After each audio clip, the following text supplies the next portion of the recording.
I fear leaving a worse world to my niece than my parents had to deal with. Right. Because a lot of things that they were fighting are trying to come back. Right. So that makes me the most vigilant. It's like Revenge of the Nerds. Lambda, lambda, lambda. Whatever happened to those guys?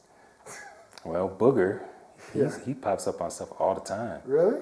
Curtis Armstrong, he was on Girlfriends or the Game or Girlfriends, I think. He was like a regular on Girlfriends. Yeah, the one that you didn't really think would have the career, had Right. the career.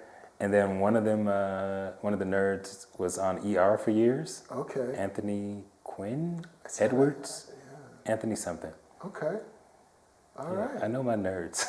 Clearly. Right. Clearly. I haven't kept up with these gentlemen. Wow. That's real.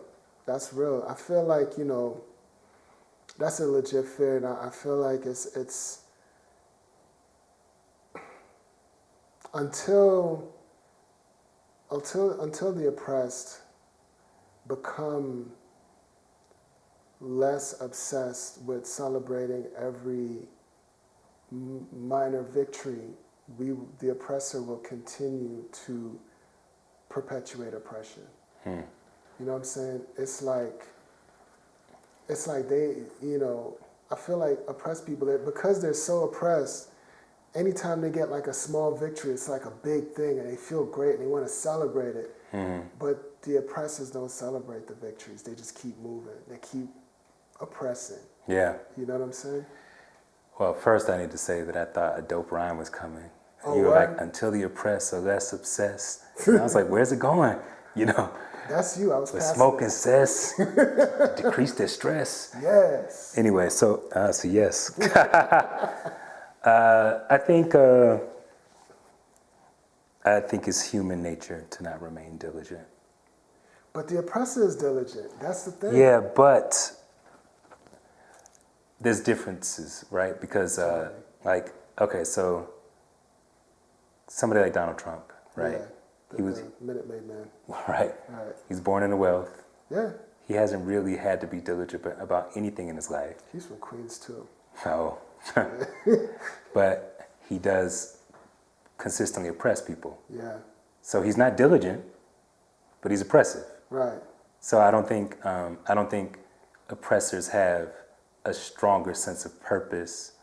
I think that the way that they set things up allow them to just do very little and be able to harm people. Right. Perpetually. Yeah. So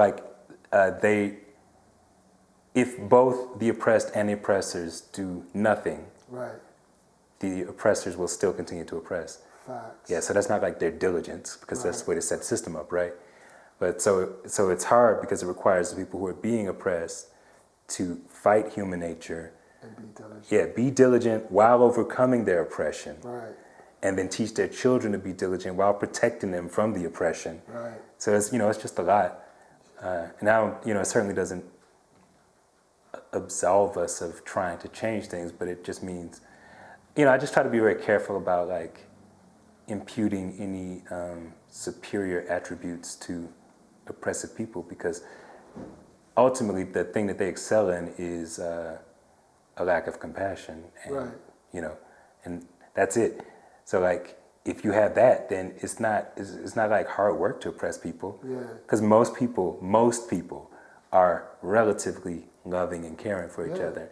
And when you're a sociopath, then it's not hard for you to do cruel things.